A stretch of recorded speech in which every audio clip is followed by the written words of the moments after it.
مغرب سے پیر کا دن شروع ہو گیا، منگل کا دن شروع ہو گیا۔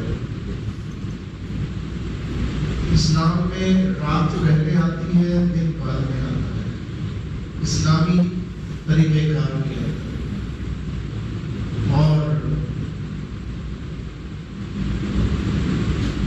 شاہ عبداللہ محدث دہلوی رحمۃ اللہ علیہ نے لکھا ہے، ما ثبت من السنہ، آپ کی کتاب ہے، فرماتے ہیں کہ کسی نے سوال کیا کہ کون سا دن افضل ہے، کون سا دن ساتوں دنوں میں زیادہ افضل ہے، تو آپ نے فرمایا میری تحقیق کے مطابق، میرے علم کے مطابق پیر کا دن سب سے افضل ہے۔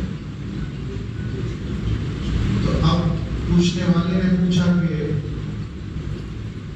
ہم نے تو احادیث میں پڑھا ہے کہ جمعہ سید الایام ہے، جمعہ سید الایام ہے، اور جمعے کو سارے دنوں میں سرداری جیسا مقام حاصل ہے، تو آپ اس کے بارے میں کیا فرماتے ہیں؟ تو آپ نے فرمایا بے شک جمعہ سید الایام ہے، لیکن یہ بتاؤ ہمارے آقا علیہ السلام کس دن پیدا ہوئے؟ کس دن پیدا ہوئے؟ پیر کے روز پیدا ہوئے۔ تو آپ نے فرمایا یہ بتاؤ اگر ہمارے آقا نہ آتے تو جمعے کو سرداری کیسے ملتی؟ بھئی آقا آئے تو فرمایا نا جمعہ سید الایام ہے، تو جمعے کو سید الایام ہونا جو برکت ملی ہے وہ پیر کی وجہ سے ملی ہے۔ اگر پیر کا دن نہ ہوتا تو جمعہ بھی نہ ہوتا، اگر پیر کا دن نہ ہوتا تو کوئی دن نہ ہوتا۔ ارے دن تو الگ چیز ہے، اگر پیر کا دن نہ ہوتا تو نہ زمین ہوتی نہ زماں ہوتا، نہ زمین ہوتی نہ زماں ہوتا، نہ مکی ہوتے نہ مکان ہوتا، نہ یہ دنیا ہوتی نہ آسمان ہوتا۔ یہ سب کچھ بنا ہے پیر کی برکت سے، کہ پیر کو حضور آئے تو عالم جگمگائے۔ حضور علیہ السلام پیر کے روز تشریف لے کر آئے ہیں، اس لیے ہمارے نزدیک پیر کا دن سارے دنوں میں سب سے بڑھ کر دن ہے۔ تو عاشقوں کے لیے کچھ انداز منفرد ہوتے ہیں، کچھ معاملات ذرا وہ مختلف ہوتے ہیں عاشقوں کے نزدیک۔ جیسے کہ کسی ایک بڑا مشہور عاشق ہے تاریخ میں، ہے تو وہ افسانوی کردار لیکن اس کا نام بڑا مشہور ہے، جسے کہتے ہیں مجنو، اور اس کی جو معشوقہ ہے وہ لیلا۔ لیلا مجنو بڑے مشہور ہیں، عاشق و معشوق۔ اکثر کوئی ایسی بات کرنی ہوتی ہے تو نسبت اسی کی دی جاتی ہے، لیلا اور مجنو کی دی جاتی ہے۔ ڈاکٹر اقبال نے گنبد خضرا شریف کے سامنے کچھ درخت لگے ہوئے تھے کھجور کے، تو ڈاکٹر اقبال نے جب دیکھا تو شاعر آدمی تھے، فوراً ایک شعر کہہ دیا، کہنے لگے اس طرح کھڑے درخت گنبد خضرا کے سامنے، اس طرح کھڑے درخت گنبد خضرا کے سامنے، مجنو ہو جیسے کوچہ لیلا کے سامنے۔ تو کسی نے یہ شعر اعلیٰ حضرت کو سنایا، اعلیٰ حضرت رحمۃ اللہ علیہ امام احمد رضا فاضل بریلوی رحمۃ اللہ، آپ نے فرمایا یہ جو نسبت ہے نا یہ مناسب نہیں ہے۔ کہاں گنبد خضرا، کہاں کوچہ لیلا، وہ تو دنیا ہے، کہاں اس کی حیثیت، کہاں گنبد خضرا۔ تو آپ نے فرمایا یوں مت کہو، یوں کہو پہلا مصرع تو صحیح ہے کہ اس طرح کھڑے درخت گنبد خضرا کے سامنے، اور اقبال نے کہا تھا کہ مجنو ہو جیسے کوچہ لیلا کے سامنے آپ نے فرمایا نہیں نہیں، اس کو یہ تشبیہ دینا یہ ادب نہیں ہے. ادب تو یہ ہے کہ ایسے کھڑے درخت گنبد خضرا کے سامنے قدسی کھڑے ہوں جیسے عرش معلا کے سامنے. کہاں کس کا دماغ اور کہاں کس کی سوچ. آپ دیکھیں کہاں سے کہاں ملا دیا. کہتے ہیں ایسے کھڑے درخت گنبد خضرا کے سامنے قدسی ہوں جیسے عرش معلا کے سامنے. جس طرح اللہ کے عرش کو اس کے پسندیدہ جو مخصوص فرشتے ہیں وہ اٹھائے ہوئے ہیں، اور ان فرشتوں کی عزت سارے فرشتوں میں سب سے زیادہ ہے. ان کا مقام و مرتبہ سارے فرشتوں میں سب سے زیادہ ہے.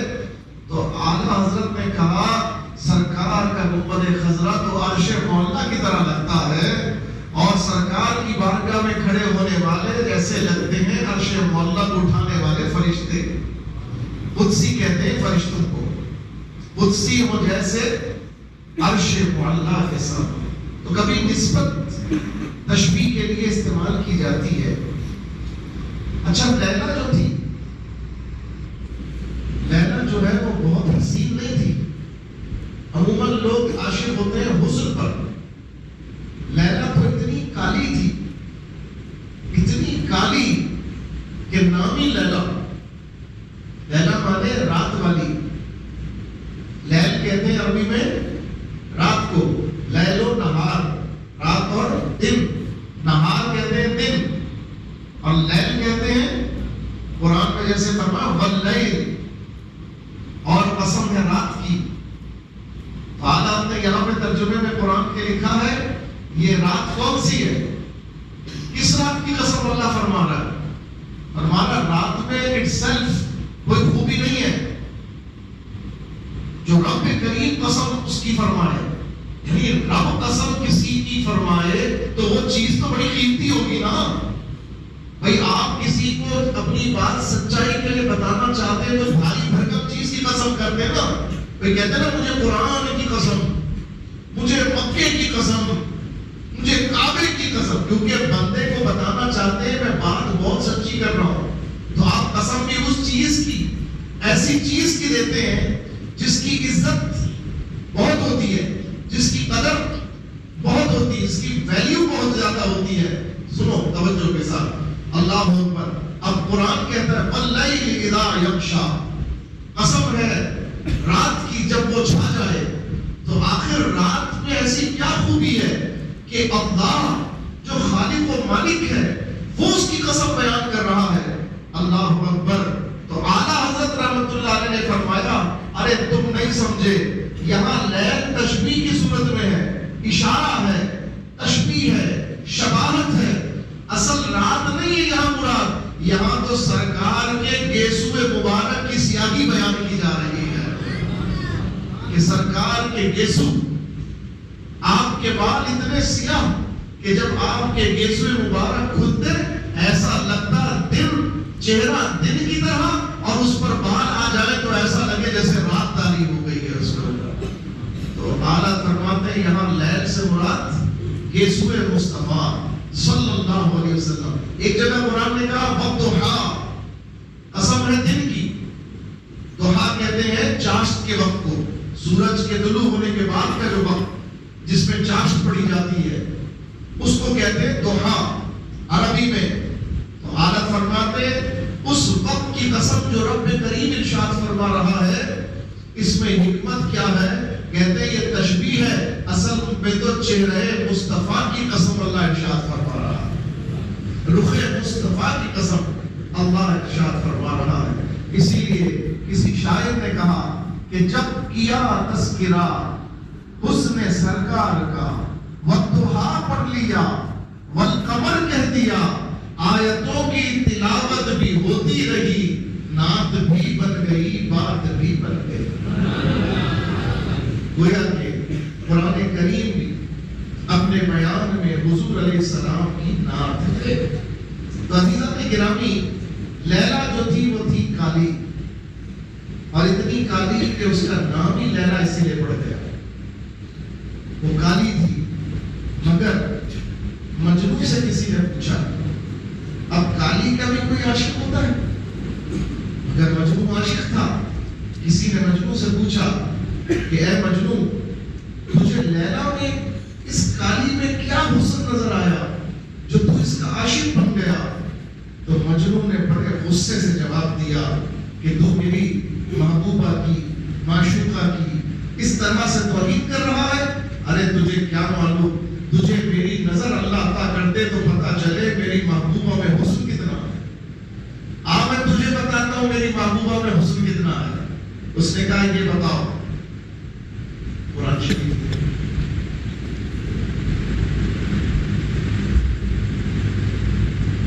کوئی سب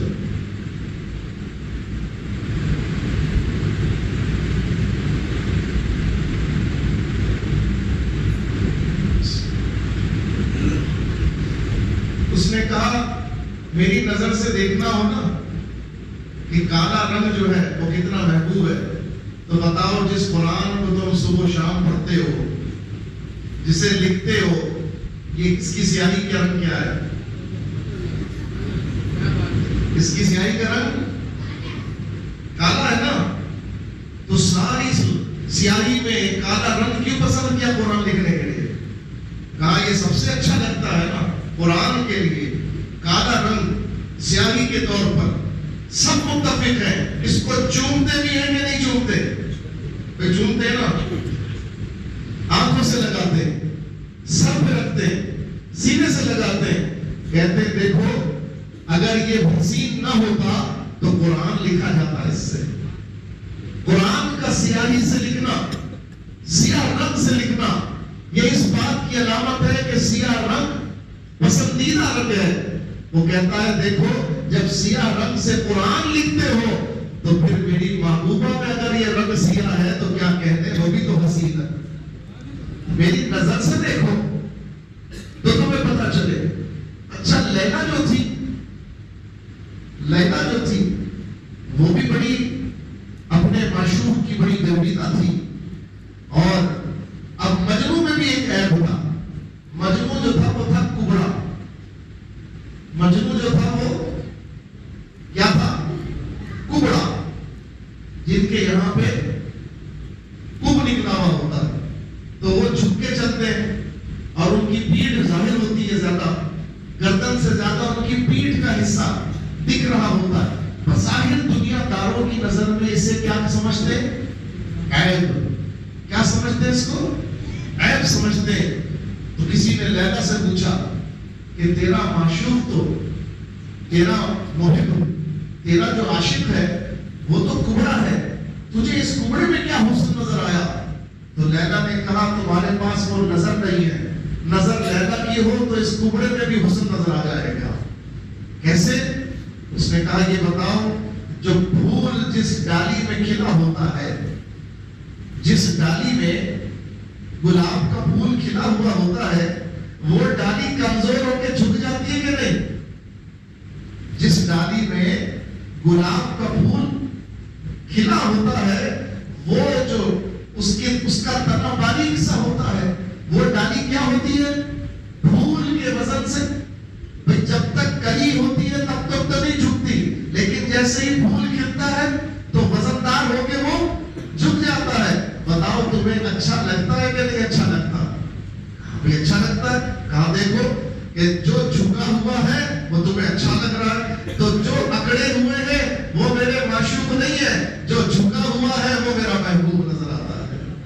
ہر ایک کی نظر ہونی چاہیے، نظر اچھی ہو تو کپڑے میں بھی عشق اور حسن نظر آتا ہے، اور نظر اچھی نہ ہو تو کوئی سیدھی قامت ہو اس میں بھی اکڑ نظر آتی ہے۔ اللہ اکبر۔ تو میں یہ کہنا چاہ رہا تھا کہ دنیا کے محبوبوں کا تو یہ عالم ہے کہ وہ ایک دوسرے کے عیب برداشت نہیں کرتے، کوئی ان کے معشوق میں، محبوب میں عیب نکالے انہیں برداشت نہیں۔ یہ بتاؤ ہماری پوری کائنات کے سب سے بڑے محبوب حضور سرور دو عالم صلی اللہ تعالی علیہ وسلم ہے، اگر کوئی محبوب ہمارے محبوب میں کوئی عیب کی بات کرے تو ہم برداشت کر سکتے ہیں؟ ہرگز نہیں برداشت کر سکتے۔ ہمارے محبوب کو اللہ نے ہر عیب سے پاک پیدا فرمایا۔ عیب سے پاک پیدا فرمایا. یہ محض جذبات نہیں ہے بلکہ دلیل دیتا ہوں. خود حضور علیہ السلام کے سامنے حضور علیہ السلام کے ایک صحابی، بخاری شریف میں موجود ہے روایت، مشکات شریف میں موجود ہے روایت، کتاب المناقب کے اندر حضور علیہ السلام کے ایک صحابی جو شاعر دربار رسالت کہلاتے تھے، حضرت حسان ابن ثابت رضی اللہ تعالی عنہ، اللہ نے انہیں 120 سال کی عمر عطا فرمائی. 60 سال ان کے حالت کفر میں گزرے اور 60 سال ان کے حالت ایمان میں گزرے. اور جب وہ حالت کفر میں تھے تو مسلمانوں کے خلاف نظمیں لکھتے تھے. جب حالت کفر میں تھے تو حضور علیہ السلام کے خلاف شعر لکھا کرتے. لیکن جب حضور کی غلامی میں آ گئے تو اب حضور کی تعریف پہ نعتیں لکھا کرتے اور کافروں کے خلاف نظمیں لکھا کرتے. حضور علیہ السلام کو ان کے اشعار پسند تھے، حضور کو ان کے اشعار پسند تھے. تو حضور علیہ السلام ان کے لیے مسجد نبوی شریف پہ ممبر لگواتے. حالانکہ ممبر سے حضور کے لیے لگتا، اور جب حضور خطاب کرنا چاہتے ممبر لگایا جاتا، یا جمعۃ المبارک کے دن ممبر لگایا جاتا، لکڑی کا ممبر تھا، لگا دیا جاتا، اٹھا کے رکھ دیا جاتا. لیکن جب حضور علیہ السلام کی طبیعت مبارکہ چاہتی، آپ حضرت حسان کو طلب کرتے، بلا کے لاؤ حسان ابن ثابت کو. اور جب حسان آتے حضور دوسرے خدام سے فرماتے لگاؤ ممبر. ہو سکتا ہے اس وقت صحابہ سمجھتے کہ حضور کچھ خطاب کرنا چاہتے، لیکن حیرت کی بات یہ کہ ممبر حضور کا اور لگوائے خود حضور، اور پھر حضرت حسان کو فرمائے چلو حسان ممبر پر آ جاؤ اور ہماری نعت سناؤ. سبحان اللہ. حسان ابن ثابت ممبر پر آ کر اب آپ اور میں مثال کے طور پر یہ ممبر، ایک لمحے کو ہم اسے تصور کریں یہ ممبر ہے اور آپ جو ہے وہ سامعین میں ہے. اچھا ہو سکتا ہے آپ اس بات کو سننے سے پہلے ممکن ہے آپ کے ذہن میں یہ بات ہو کہ زمان صاحب کی کیا بات ہے، آتے ہیں تو نعرے لگتے ہیں، پھولوں کی پتیاں نچھاور ہوتی ہیں، گلے میں ہار پہنایا جاتا ہے اور آ کر وہ صوفے پہ بیٹھ جاتے ہیں اور ہم سب ان کو دیکھتے رہتے ہیں. وہ ہمیں سناتے ہیں، وہ ہمیں تقریر سناتے ہیں، بیان سناتے ہیں، ان کی واہ ہوتی ہے، نعرے لگتے ہیں. ہوتا ہے کسی کے ذہن میں آ جاتا ہے خیال. عزیزان گرامی، آج میں آپ کو بتاتا ہوں کہ آپ سننے والوں کی قدر و قیمت کیا ہے، آپ کا مقام کیا ہے. حضرت سید عالم نور مجسم صلی اللہ علیہ وسلم، آپ حضرت حسان کو بلا کر ممبر لگوا کر اور انہیں ممبر پر فرما کر یہ کہتے کہ حسان ہاں اب بتاؤ کہ اسلام کی تعریف میں تم کیا کہتے ہو، ہماری تعریف میں تم کیا کہتے ہو. اب حضرت حسان کہاں ہے؟ ممبر پر. اور حضور کہاں ہے؟ سامعین میں.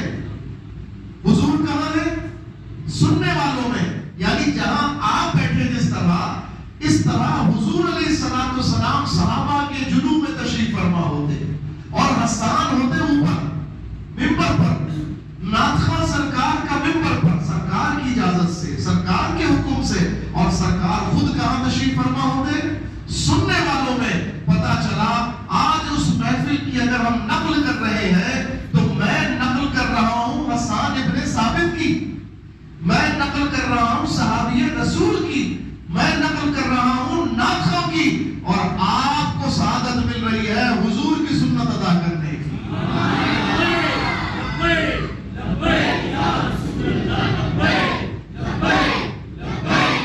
اب آپ کو اندازہ ہوا کہ سننے والوں کا مقام زیادہ ہے، سنانے والے کا مقام زیادہ ہے. اب اندازہ ہوا آپ کو کہ سننے والوں کا مقام کتنا ہے اور سنانے والے کا معاملہ کیا ہے. سبحان اللہ.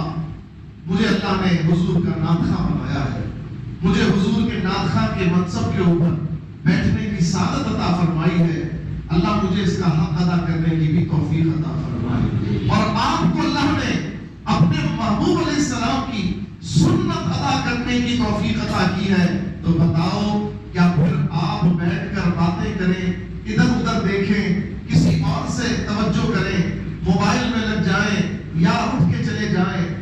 یا آپ بے وضو بیٹھے ہوں، سوچئے آج اگر ہم اس زمانے میں ہوتے تو ہم کہاں بیٹھے ہوئے ہوتے، ہمارا کیا حال ہوتا؟ کوئی شخص بھی نہ بے وضو ہوتا، کوئی شخص بھی حضور علیہ السلام کی سنت کے بغیر نہیں ہوتا، سب کے چہروں پہ داڑھی ہوتی، سب کے سروں پر ٹوپی یا عمامہ ہوتا، سب خوشبو لگائے ہوئے ہوتے، حضور کے ساتھ بیٹھے ہیں، حضور جلوہ کر رہے ہیں، سرکار تشریف لائے ہوئے ہیں۔ میں آج کی بات نہیں کر رہا، میں 1400 سال پہلے کی بات کر رہا ہوں۔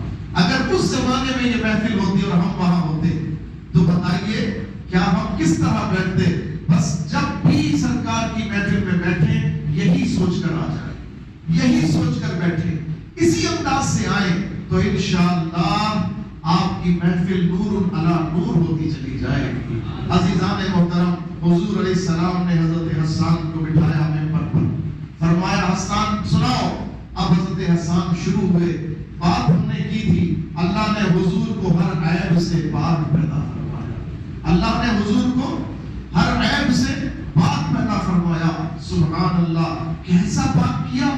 اب یہ خود حضور کے بارگاہ میں حضرت حسان سنا رہے ہیں۔ اچھا جی، ایک بات اور خیال رہے، حضور علیہ السلام کے سامنے کوئی ناجائز بات ہو جاتی، سرکار کبھی اس پر خاموشی اختیار نہیں کرتے، کیونکہ نبی کا منصب یہ ہے کہ غلطی کو فوراً ٹوکنا، غلطی کو فوراً ٹوکنا، بتانا، صحیح کرنا، یہ سرکار کا منصب ہے، سرکار علیہ السلام کا یہ منصب ہے، ان کے فرائض میں سے یہ فریضہ ہے۔ سرکار کبھی غلط بات پر خاموش نہیں ہوتے، سرکار کے سامنے تو غلط بات ہو ہی نہیں سکتی تھی، اور اگر ہو جاتی تو سرکار فوراً اس کی تصحیح فرماتے، اس کو درست فرماتے، اس کی تصحیح فرما دیا کرتے۔ عزیزان گرامی، اب حضور تشریف فرما، حضرت حسان ممبر پر، حضور نے فرمایا چلو بھائی سناؤ۔ سب نے مل کر جیسے یہ محفل سجائی، سمجھے بالکل محفل سجی ہوئی ہے، سارے صحابہ کے رخ کدھر ہے؟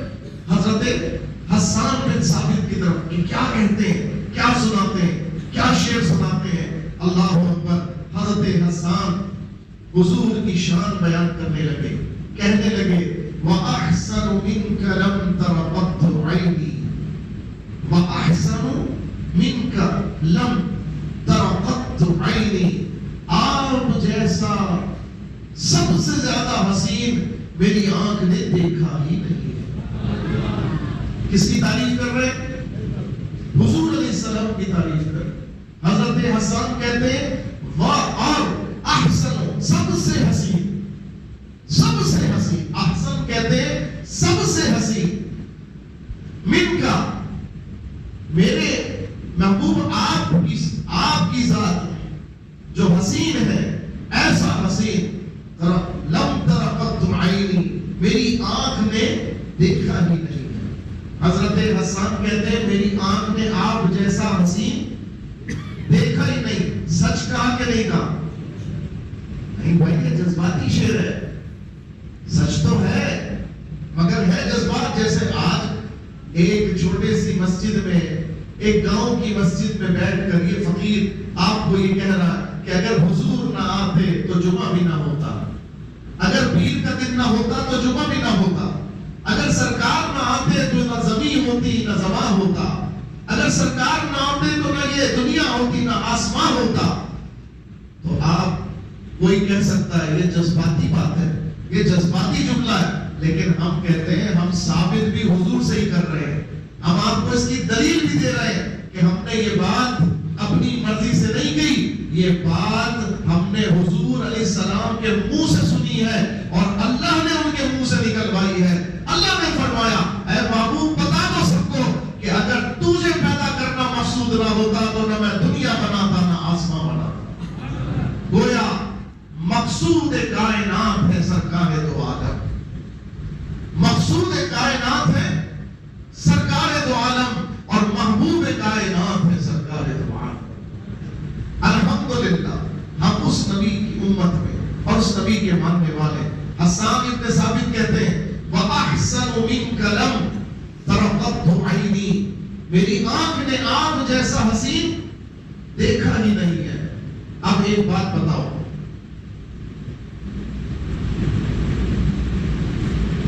اس محلے کا کوئی رہنے والا ہے؟ حضرت مولانا صاحب قبلہ، آپ امریکہ گئے ہیں حضرت؟ لندن گئے، دبئی گئے، مدینہ شریف گئے؟ اللہ آپ کو اسی سال مدینہ شریف لے جائے۔ اچھا جی، یہ فرما رہے ہیں کہ نہ میں یورپ گیا، نہ امریکہ گیا، نہ لندن گیا، نہ میں دبئی گیا، اور نہ ہی ابھی تک مدینہ شریف کی زیارت ہو سکی۔ چلیے، اب اگر یہ تقریر کرنے بیٹھے اور کہیں کہ رحمانیہ مسجد جیسی مسجد تو دنیا میں ہے ہی نہیں، تو کیا ہوگا اس جملے کا نتیجہ؟ سننے والوں پہ کیا امپیکٹ ہوگا؟ وہ کہیں گے مولانا کو پتہ ہی نہیں، انہوں نے دیکھا ہی نہیں، ورنہ بحریہ ٹاؤن کی مسجد دیکھ لیتے تو یہ نہ کہتے، یہ کہتے نا، کیونکہ یہ جو کہہ رہے ہیں یہ گئے ہی نہیں ہیں، انہوں نے دیکھا ہی نہیں ہے۔ اگر دیکھ لیتے، ابو دھابی کی شیخ خلیفہ مسجد دیکھ لیتے، شیخ زاید مسجد دیکھ لیتے آپ، تو آپ کہتے کہ کیا مسجد ہے، میں نے وہ مسجد دیکھی ہے۔ عزیزان محترم، قرطبہ کی جامع مسجد دیکھ لیتے تو کہتے کیا مسجد ہے جو میں نے دیکھی ہے۔ چلیے اور آگے بڑھیے، بیت المقدس دیکھ لیتے تو کہتے کیا مسجد ہے جو میں نے دیکھی ہے۔ لیکن چونکہ انہوں نے کچھ نہیں دیکھا تو وہ ان کی نظروں میں یہی بہت خوبصورت ہے، یہی بہت اچھا ہے۔ لیکن یہ تو ان کی نظر کا حدود ہے نا، یہ تو ان کی لیمیٹیشن ہے نا۔ کوئی کہہ سکتا ہے، کلیم کر سکتا ہے، حضرت آپ نے تو نہیں دیکھی، آپ تو سمجھ رہے یہی سب سے خوبصورت ہے۔ حضرت آپ میرے ساتھ چلے، میں دکھاؤں نیو میمن مسجد کتنی بڑی ہے، نیو میمن مسجد کتنی بڑی ہے، بولٹن مارکیٹ کے اوپر جو بنی ہوئی ہے۔ ارے حضرت میں آپ کو دکھاؤں اسلام آباد میں شاہ فیصل مسجد کتنی خوبصورت ہے، حضرت میں آپ کو دکھاؤں بحریہ ٹاؤن کی مسجد کتنی خوبصورت ہے۔ چلیے اس ملک سے باہر نکلے تو میں آپ کو دکھاؤں دبئی کی مسجد کیسی ہے، ابو دھابی کی مسجد کیسی ہے، قطر کی مسجد کیسی ہے، اور پھر اگر اللہ توفیق دے تو میں دکھاؤں مسجد نبوی کیسی ہے، مسجد حرام کیسی ہے۔ لیکن چونکہ نہیں دیکھا تو ابھی مسجد رحمانیہ کو ہی بہت خوبصورت، بہت اچھا فرما رہے ہیں۔ یہ کہیں گے میں نے اس جیسی مسجد تو میری آنکھ نے دیکھی ہی نہیں، تو کوئی اٹھ کے کہہ دے گا حضور آپ نے چونکہ دیکھا ہی نہیں ہے اس لیے آپ کا جو دائرہ ہے وہ صرف یہاں تک محدود ہے۔ یہ تو وہ بات کہے، وہ شخص کہے جس نے دنیا کی ساری مسجدیں دیکھی ہوئی ہو، پھر وہ بولے کہ کون سی مسجد سب سے اچھی ہے، وہ کہے گا تو اس کی بات زیادہ آتھینٹک ہو جائے گی۔ بس جو بات سمجھانا چاہ رہا ہوں وہ سنو۔ حضرت حسان مسجد نبوی مدینے میں بیٹھ کر کہہ رہے، نہ وہ امریکہ گئے، نہ وہ یورپ گئے، نہ وہ رشیا گئے، نہ وہ چائنا گئے، نہ وہ ایشیا آئے، نہ وہ کہیں گئے، وہ تو صرف مدینے میں رہنے والے، یا تو مکہ گئے یا مدینہ، اور وہ یہ دعویٰ کر رہے ہیں یا رسول اللہ صلی اللہ علیہ وسلم آپ جیسا حسین تو میری آنکھ نے دیکھا ہی نہیں۔ تو کوئی اٹھ کر جو یورپ دیکھ چکا، جو امریکہ دیکھ چکا، جو ایشیا دیکھ چکا، جو افریقہ دیکھ چکا، جو چائنا دیکھ چکا، جو آسٹریلیا دیکھ چکا، جو انٹارکٹیکا جا چکا، وہ کہہ سکتا تھا حسان یہ آپ کا دعویٰ نا صرف مدینے اور مکے تک محدود ہے، کیونکہ آپ نے دیکھا ہی مکہ اور مدینہ ہے، تو آپ انہی کے لوگوں کے درمیان فیصلہ کر رہے ہیں نا، میری آنکھ نے آپ جیسا حسین دیکھا ہی نہیں۔ تو حضرت حسان کے کہنے پر اعتراض اٹھ رہا تھا، حضرت حسان کے اس مصرے پر اعتراض اٹھ سکتا تھا، کوئی کہہ سکتا تھا نہیں نہیں میں نے بحرین دیکھا ہے، وہ اس سے بھی زیادہ وہاں کے لوگ اس سے بھی زیادہ حسین ہیں، میں نے یورپ دیکھا ہے وہاں کے لوگ اس سے بھی زیادہ حسین ہیں، میں نے امریکہ دیکھا ہے وہاں کے لوگ اس سے بھی زیادہ حسین ہیں، کوئی کہہ سکتا تھا۔ حضرت حسان نے دوسرے مصرے میں دنیا کے ہر معترض کے اعتراض کا دروازہ بند کر دیا۔ کیا فرمایا کہ ہاں تم سوچ سکتے ہو کہ حسان جو مدینے میں بیٹھ کر دعویٰ کر رہا ہے یا رسول اللہ آپ جیسا حسین میری آنکھ نے دیکھا ہی نہیں، تو حسان صرف جذبات میں دعویٰ نہیں کر رہا، اور حسان یہ بھی نہیں کہتا کہ دنیا کے سارے شہر دیکھے ہوئے، حسان تو اللہ کی عطا سے گمان سے کہہ رہا ہے، لیکن اللہ نے حسان کو یہ فہم و فراست بھی عطا کی ہے کہ حسان جانتا ہے کہ دنیا میں جتنی ماں نے آج تک جتنے بچے پیدا کیے ہیں، آپ جیسا جمیل بیٹا کسی ماں نے پیدا ہی نہیں کیا، کسی ماں نے آپ جیسا بیٹا پیدا ہی نہیں کیا۔ ارے آنکھ تو تب دیکھے نا جب کوئی ماں پیدا کرے، آنکھ تو تب دیکھے جب کوئی ماں جنے۔ ارے آپ جیسا جمیل کسی ماں نے آج تک جنا ہی نہیں۔ کیوں کہ پھر آپ تو ایسے بنے کہ آپ محبوب خدا ہیں، اور جب ہم دنیا میں اپنے محبوب کا دوجا پسند نہیں کرتے، محبوب کا دوجا پسند نہیں کرتے، دوسرا نہیں پسند کرتے، ایک ہی محبوب ہے، ایک ہی پیارا ہے، سبحان اللہ۔ قدرت کیسے اپنے محبوب میں کوئی دوسرا پسند فرما دے؟ تو قدرت نے آپ کو بھی بے مثل و بے مثال بنایا۔ اسی لیے امام احمد رضا پکار اٹھے، امام احمد رضا کہنے لگے، اور وہ نعت آپ بڑے جھوم کے پڑھتے ہیں، لم یأتی نظیرک فی نظر، یا رسول اللہ آپ جیسا کوئی دنیا میں نظر آیا ہی نہیں۔ کیوں؟ کیونکہ پھر اللہ نے ایسا کوئی بنایا ہی نہیں۔ جو آپ کو بنایا کسی اور کو نہ بنایا۔ حضرت حسان کہنے لگے، اچھا یہ بات اگر غلط ہوتی، میں نے کیا بتایا پہلے اصول؟ نبی کے سامنے اگر کوئی بات غلط منہ سے نکلے، کام غلط ہو، کوئی بات غلط ہو، تو نبی کا کام کیا ہے؟ فوراً ٹوک دے، فوراً ٹوک دے، روک دے، اسی وقت تصحیح کر دے۔ سرکار سبحان اللہ، سرکار سن رہے سر نعت، اور سرکار نے ٹوکا نہیں، سرکار نے کوئی تصحیح نہیں فرمائی، اس کا مطلب ہے ویلڈ ہے، بات صحیح ہے۔ حسان جو بات تم اپنے حسن زن سے کہہ رہے ہو، ہماری خاموشی اس پر مہر تصدیق ثبت کر رہی ہے، تم صحیح کہہ رہے ہو کہ ہمارے جیسا حسین اللہ نے بنایا ہی نہیں، کوئی نہیں ہے، کوئی نہیں، کوئی نہیں ہے، مصطفیٰ کے بعد نبی کوئی نہیں ہے، سبحان اللہ۔ عزیزان گرامی، حضرت حسان رکے نہیں، اب جب داد ملتی ہے تو شاعر چلتا رہتا ہے، نعت خواہ کو داد ملتی رہے تو وہ نعت سناتا رہتا ہے۔ آپ میری تقریر سن کر نعرے لگاتے رہیں گے، میرا حوصلہ بڑھتا رہے گا، میں تقریر کرتا رہوں گا، تو آپ نعرے لگانا اس لیے چھوڑ دیا آپ نے کہ میں تقریر نہیں زیادہ نہ کر دوں؟ ایسا تو نہیں ہے؟ ٹھیک ہے، تو نعرہ لگے گا نا انشاءاللہ، ابھی نہیں، نعرہ جب وقت آئے گا تو لگے گا۔ حضرت حسان کو داد مل گئی سرکار سے، کیوں؟ ادھر سرکار کے چہرے پہ مسکراہٹ دیکھ لی ہوگی، سرکار کے چہرے پہ خوشی کے آثار ہوں گے، سبحان اللہ سبحان اللہ۔ حضرت حسان نے پھر ایک اور جملہ آگے بڑھایا، آپ نے فرمایا خلقتم مبرئا من کل عیب، یا رسول اللہ صلی اللہ علیہ وسلم، کہو صلی اللہ ہو،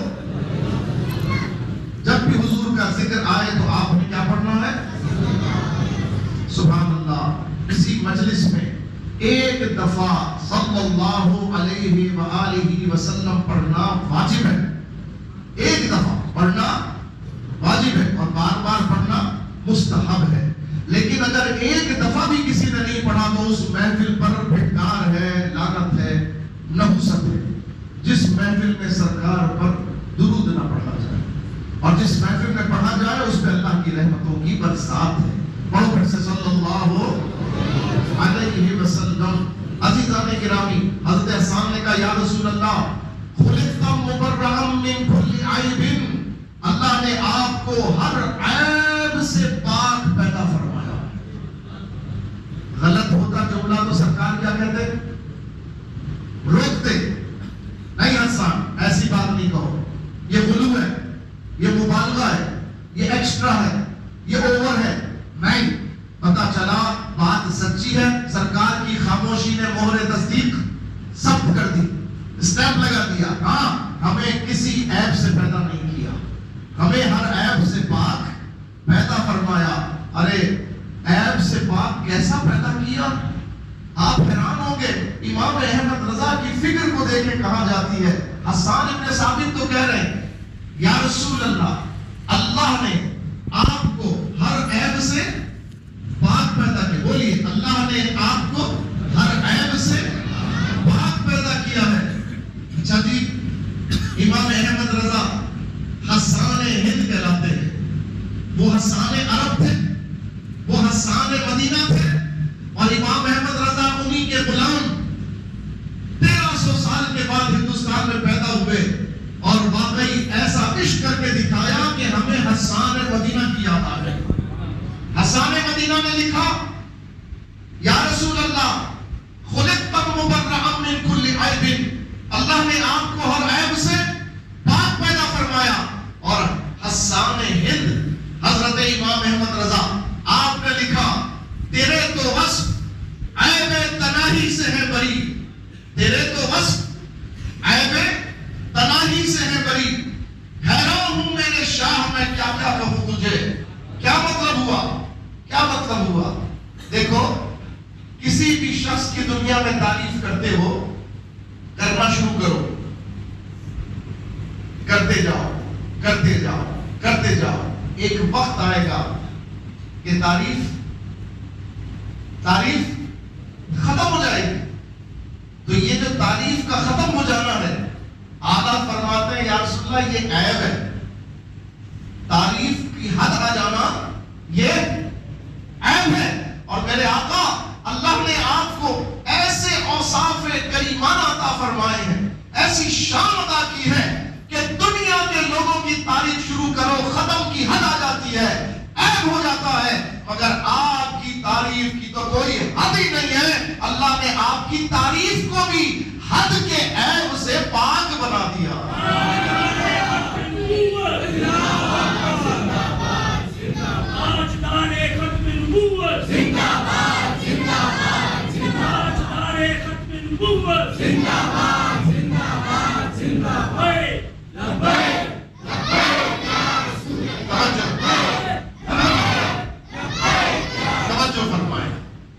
سرکار تو عیب سے پاک ہے.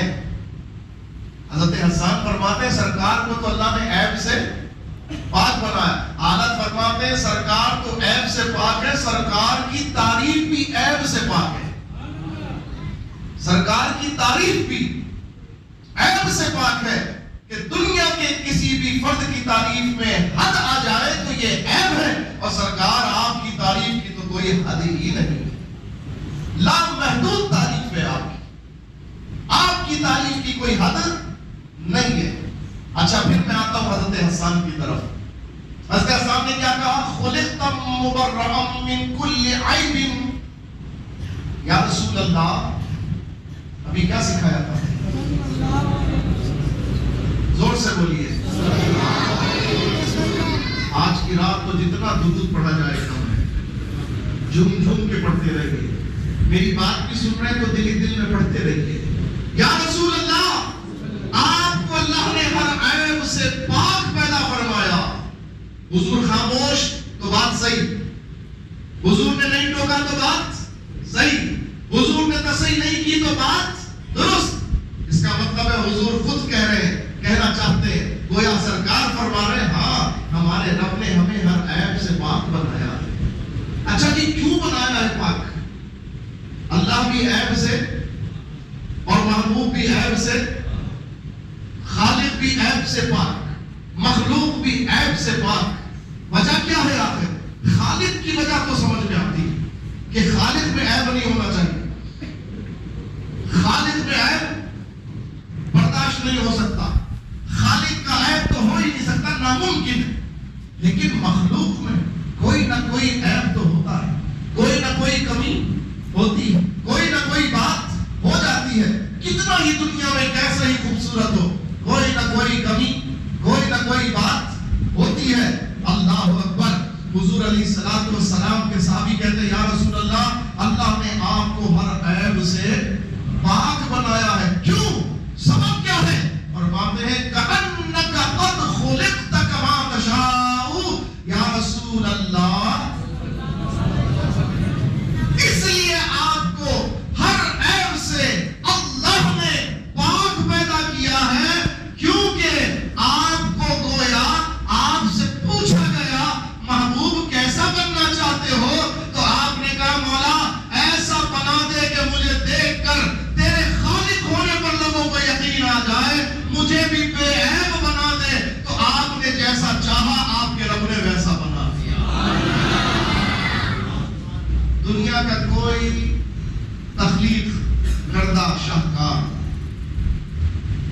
اللہ کی تخلیق ہے، ہم بھی اللہ کی مخلوق ہے نا، ہمیں اللہ نے تخلیق کیا ہے، ہمیں اللہ نے بنایا ہے، لیکن کیا ہم جب بن رہے تھے، جب ہمیں بنایا جا رہا تھا تو ہم سے پوچھا تھا؟ جی کسی سے پوچھا ہو تو ہاتھ اٹھا دیا۔ جب آپ کو اللہ نے بنانا چاہا، آپ میں سے کسی سے پوچھا تھا بھئی کیسا بننا چاہتے ہو، پاکستانی کے، ہندوستانی، امریکی کے، افریقی کے، کہاں جانا ہے؟ پوچھا تھا؟ نہیں پوچھا۔ نہ بناتے وقت پوچھا، نہ بھیجتے وقت پوچھا، جیسا چاہا بنا دیا، جہاں چاہا بھیج دیا۔ لیکن یہ کرم ہے کہ کسی کو ہندوؤں کے گھر پیدا کیا، کسی کو عیسائیوں کے گھر پیدا کیا، کسی کو کہیں پیدا کیا، اللہ نے ہمیں اپنے محبوب کے غلاموں میں پیدا کیا۔ یہ انعام تو اتنا بڑا ہے، یہ نعمت تو کتنی بڑی ہے۔ ایک تو بن مانگے دیے، ہم میں سے کسی نے بھی رب سے نہ ڈیمانڈ کی، نہ کلیم کیا، نہ درخواست کی، نہ کچھ اور بات کی، کیونکہ ہمیں تو پتہ ہی نہیں، ہمیں تو موقع ہی نہیں۔ لیکن حضرت حسان بن ثابت رضی اللہ عنہ کا عقیدہ دیکھو، وہ کہتے ہیں دنیا میں سب بشمول حسان کے جو آئے ہیں وہ رب کی منشا سے آئے ہیں۔ ان کی جو صورت بنی ہے وہ کس نے بنائی ہے؟ کس نے بنائی؟ اللہ نے بنائی۔ انہیں لولا بنایا، لنگڑا بنایا، کالا بنایا، گورا بنایا، اندھا بنایا، آنکھ والا بنایا، بہرا بنایا، گونگا بنایا، بولنے والا بنایا، سننے والا بنایا، جیسا بھی بنایا، چھوٹا بنایا، بڑا بنایا، عورت بنایا، مرد بنایا، جیسا بھی بنایا، کسی سے پوچھ کے نہیں بنایا، سب کو اپنی قدرت سے بنایا، اپنے مشیت سے بنایا۔ لیکن یا رسول اللہ جب بات آپ کے بننے کی آئی، جب معاملہ آپ کے بننے کا آیا تو حضرت حسان کہہ رہے ہیں، زبان نہیں کہہ رہا، کون کہہ رہے ہیں؟ یہ فرمان زبان نہیں ہے، یہ فرمان حسان ہے اور بتصدیق محبوب رب الرحمان ہے۔ حضرت حسان اپنے آقا کے سامنے بیٹھ کے کہہ رہے ہیں یا رسول اللہ آپ کو اللہ نے ہر عیب سے پاک پیدا کیا، اور لگتا یہ ہے جب آپ کو بنایا جا رہا تھا تو آپ سے پوچھا جا رہا تھا محبوب کیسا بننا چاہتے ہو، محبوب کیسا بننا چاہتے ہو، جیسا آپ بننا چاہتے تھے گویا آپ کے رب نے آپ کو ویسا بنایا۔ کأنک قد خلقت کما تشاء، آپ نے جیسا چاہا آپ کے رب نے آپ کو ویسا بنایا۔ اچھا آخری بات، تقریر ختم، ہم تو سرکار کی محبت کی بات کر رہے ہیں، سرکار کا میلاد منا رہے ہیں اور سرکار کی یادوں میں میلاد منا رہے ہیں۔ جتنی بات کر رہا ہوں بتاؤ سرکار کا مدینہ یاد آ رہا ہے کہ نہیں آ رہا؟ لگ رہا ہے نا ہم بھی مسجد نبوی شریف میں بیٹھے ہوئے ہیں اور حضرت حسان نعت سنا رہے ہیں اور ہم سن رہے ہیں تصور میں مدینے میں۔ سبحان اللہ۔ آخری بات سنو، نعت سنا دی حضرت حسان نے، حضور علیہ السلام کے لیے کہا یا رسول اللہ آپ کو اللہ نے ہر عیب سے، بولیے اللہ نے آپ کو ہر عیب سے پاک پیدا کیا۔ کیوں؟ اس لیے ایسا لگتا ہے کہ جیسا آپ چاہتے تھے آپ کے رب نے آپ کو ویسا بنایا۔ اگر یہ غلط ہوتا جملہ تو یہ کس کے سامنے سنا رہے تھے؟ خود حضور کے سامنے، حضور کی نعت حضور کے سامنے۔ اگر غلط ہوتی تو سرکار کیا فرماتے؟ نہیں، حسان ایسی بات نہیں ہے، سب کو بنایا اللہ نے اپنی پسند سے، کیونکہ قرآن نے کہا ہے هو الذی یصورکم فی الارحام کیف یشاء، وہی ہے رب ماں کے پیٹ میں جیسی چاہتا ہے صورت بناتا ہے۔ تو سب کی صورتیں کون بناتا ہے؟ اللہ۔ سب کس کی پسند پر آتے ہیں؟ اللہ کی پسند پر۔ عزیزان محترم، مگر حضرت حسان کو کیا قرآن کی یہ آیت نہیں پتہ تھی؟ ارے حسان تو ہم سب سے، دنیا بھر کے تمام لوگوں سے زیادہ قرآن سمجھنے والے تھے، کیونکہ وہ ڈائریکٹ حضور سے قرآن سیکھ رہے تھے، ڈائریکٹ، کوئی واسطہ ہی نہیں درمیان میں کوئی اور واسطہ. ادھر حضور پر قرآن اترتا، ادھر حسان یاد کر لیتے، ادھر حضور پر قرآن اترتا، حضرت حسان سمجھ لیتے، سیکھ لیتے، حضور مجلس میں سنا دیتے، اس کی تشریح کر کے بتا دیتے. تو اب کوئی واسطہ کے بغیر حضرت حسان قرآن کو سب سے زیادہ سمجھتے. انہیں بھی یہ پتا ہے قرآن میں رب نے کہا وہی ہے جس نے ماں کے پیٹ میں جیسا چاہا صورت بنا دی بچے کی. تو حسان، حضور بھی تو اپنی والدہ کے شکم اقدس میں تھے، تو اللہ نے ہی تو ان کی صورت بنائی ہے نا، اللہ ہی نے تو بنائی ہے نا. لیکن حضرت حسان کہتے ہیں سب کی صورت اللہ نے بنائی، حضور کی صورت بھی اللہ نے بنائی، مگر سب کی صورت میں اور حضور کی صورت میں فرق یہ ہے کہ سب کی صورت اللہ نے بنائی اپنی پسند سے، اور حضور کی صورت اللہ نے بنائی حضور کی پسند سے. یہ ہے فرق، یہ ہے وہ فرق کہ سرکار کو بنایا سرکار کی پسند سے. اب وہ آخری بات کیا ہے؟ وہ یہ ہے، تھوڑی دیر کے لیے آپ تصور کریں کہ آپ کو یہ چانس ملتا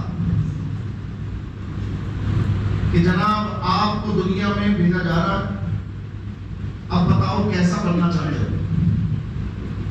دنیا بھی دیکھ لو، امریکہ بھی دیکھ لو، افریقہ بھی دیکھ لو، ایشیا بھی دیکھ لو، یورپ بھی دیکھ لو، سب دیکھ لو.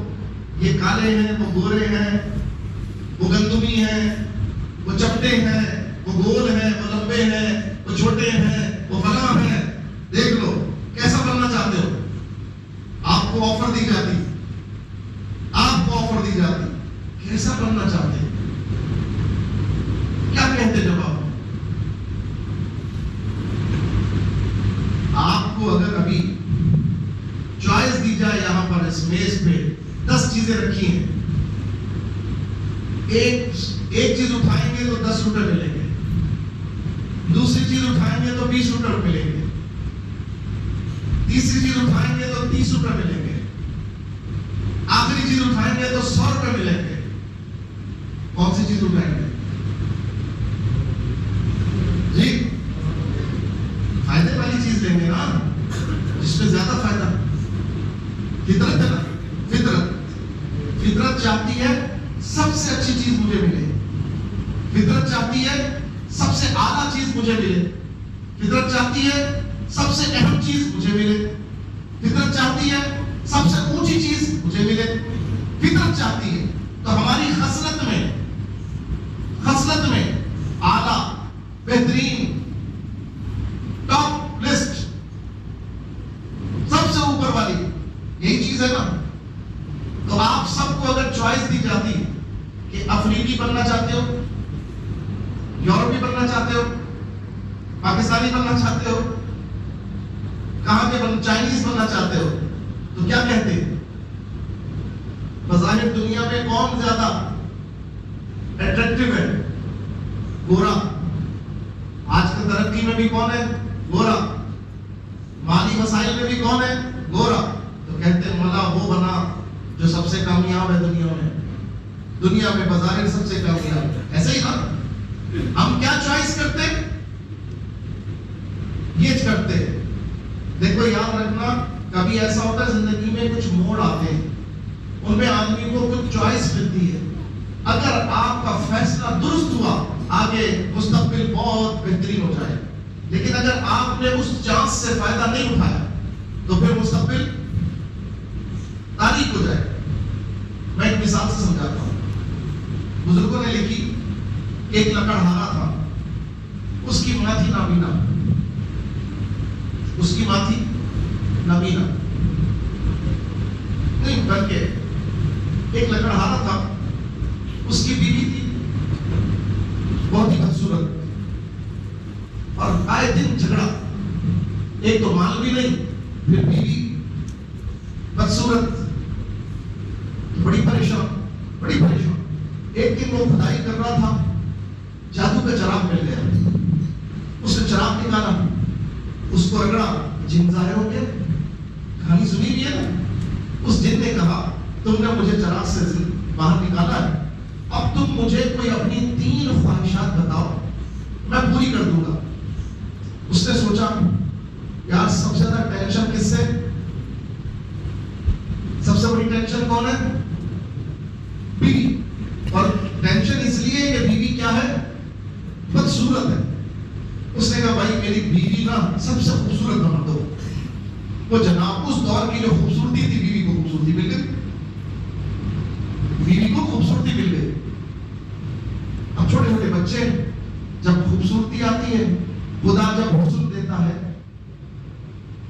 تو فتنہ آ ہی جاتا ہے. فتنہ بس بیوی کو جب حسن ملا، پہلے تو کسی کو منہ دکھانا پسند نہیں کرتی تھی، اب چاہتی ہے پوری دنیا دیکھے اور سب اس کے حسن کی تعریف کرے. اسی لیے آج ہمارے گھرانوں کی بیویاں اور بیٹیاں گھر میں جب تک رہتی ہیں دھونے بن کے رہتی ہیں، ماسیاں بن کے رہتی ہیں.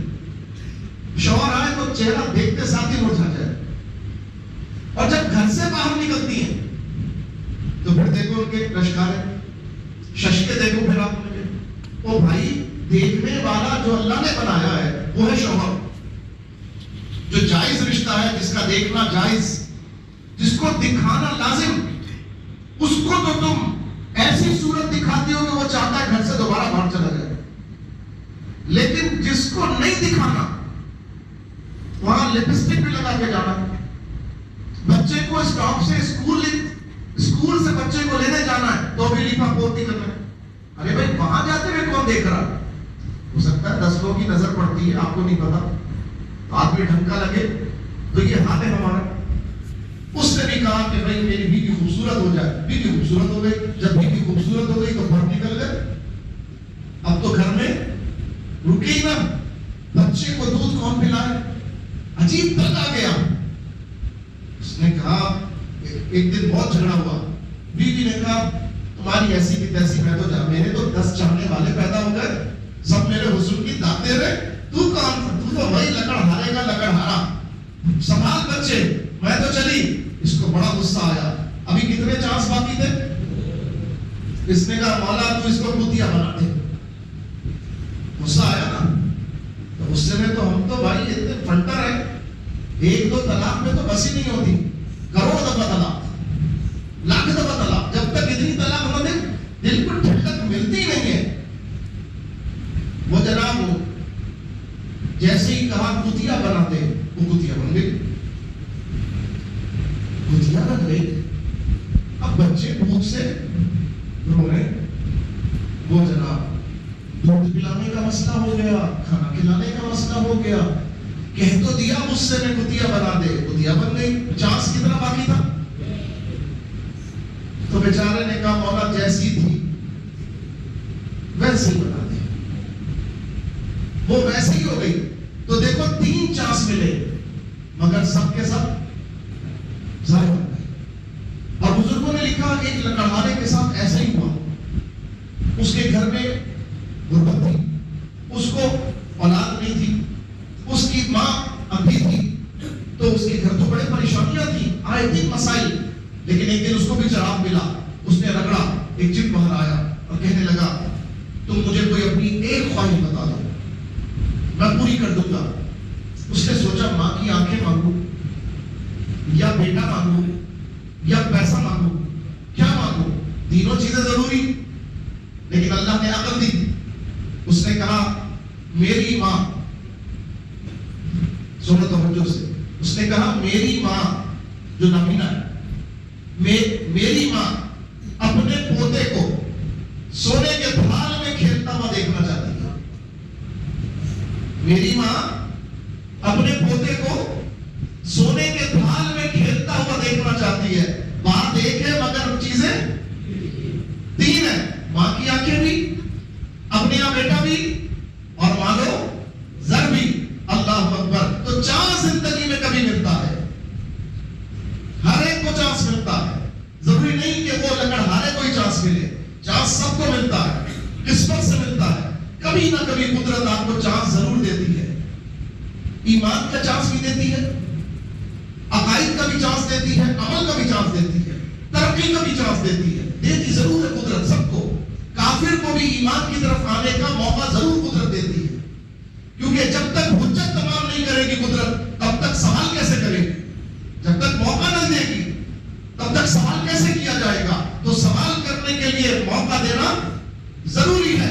عزیزان گرامی، آپ کو اگر موقع ملتا، آپ سے پوچھا جاتا آپ کیسا بننا چاہتے ہیں، تو آپ یقیناً یہ کہتے مولا مجھے ایسا بنا دے کہ دنیا میں کوئی مجھے پھر کہے کہ اس جیسا کوئی ہے ہی نہیں، اس جیسا کوئی ہے ہی نہیں۔ تو سرکار علیہ السلام کے لیے حسان ابن ثابت کہتے ہیں یا رسول اللہ، جب آپ کے بننے کی باری آئی تو گویا رب نے آپ کی چاہت کے مطابق آپ کو بنایا، تو کیا کوئی اپنے آپ کو عیب والا بنانا پسند کرے گا؟ نہیں۔ اسی لیے حضور نے کہا مولا ایسا بنا دے کہ کوئی دیکھ کر انگلی نہ اٹھا سکے، کوئی دیکھ کر یہ کہہ نہ سکے کہ خالق نے اپنے شاہکار کو، اپنے محبوب کو عیب دار بنا دیا۔ مولا ایسا بنا دے کہ میں بھی بے عیب کہلاؤں، میرا خالق بھی بے عیب کہلا۔ اللہ نے اپنے محبوب کو ایسا بنایا، ایسا بنایا کہ جب سے بنایا ہے اور قیامت تک ہی نہیں، قیامت کے بعد آخرت اور آخرت کے بعد جنت، انشاءاللہ کوئی سرکار کی مثل ہو ہی نہیں سکتا۔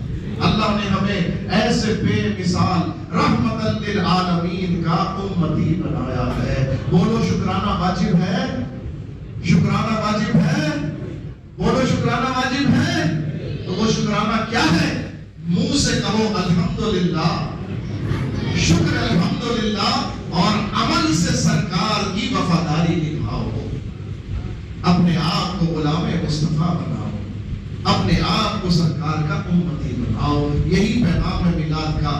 اب اس محبت کے اظہار میں یہ جو محفل ہے یہ بھی اظہار محبت ہے، پرچم بھی اظہار محبت ہے، جلوس بھی اظہار ہے، خوشبو بھی اظہار ہے، سفید لباس بھی اظہار ہے، یہ سب چیزیں، داڑھی بھی اظہار ہے، ٹوپی بھی اظہار ہے، اور نماز با جماعت بھی اظہار ہے، یہ سب چیزیں اظہار محبت ہے۔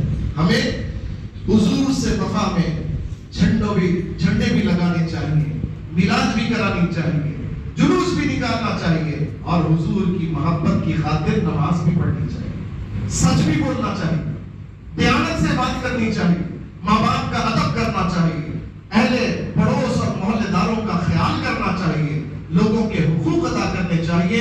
یہ سب حضور کی محبت کا تقاضا ہے، یہ سب حضور کی محبت کا تقاضا ہے۔ اور اس کے ساتھ ساتھ جہاں اچھے اچھے کام کرنا حضور کی محبت کا تقاضا ہے، وہیں حضور کے دشمن کو واصل جہنم کرنا، حضور کے دشمن سے نفرت کرنا، حضور کے دشمن سے تعلق نہ رکھنا، دوستی نہ کرنا، خیال نہ کرنا، مربت نہ کرنا، یہ بھی حضور کی محبت کا تقاضا ہے۔ اگر حضور کا کوئی دشمن اس محلے میں آ جائے، آپ کہیں گے کون ہو سکتا ہے جو حضور کا دشمن ہو؟ تو میں آپ کو بتاتا ہوں، اس دشمن کا نام ہے قادیانی۔ کیا نام ہے اس کا؟ جو قادیانی ہے وہ میرے آقا کا، بس ہم نے قادیانی سے نفرت کرنی ہے، ہم نے قادیانی کا بائیکاٹ کرنا ہے۔ ہمارے سے جتنے بھی والے محلہ جن کی دکانیں، ہم نے قادیانیوں کی بنی ہوئی کوئی چیز استعمال، یہ شیزان جوس ہے نا، یہ جوس کا ڈبہ شیزان کا، یہ کس کا بنا ہوا ہے؟ قادیانیوں کا بنا ہوا ہے۔ آج سے نیت کر لو، آج سے پہلے جس نے استعمال کیا توبہ کرو، اللہ ہمیں معاف فرما دے، اللہ ہمیں۔ آج کے بعد ہم شیزان کا بائیکاٹ کریں گے، آج کے بعد ہم یورپ کی بنی ہوئی چیزوں کا، ان چیزوں کا بائیکاٹ کریں گے جن سے فائدہ یہودیوں کو مل رہا ہے، اور اس فائدے کی بنا پر وہ یہودی اہل غزہ کے مسلمان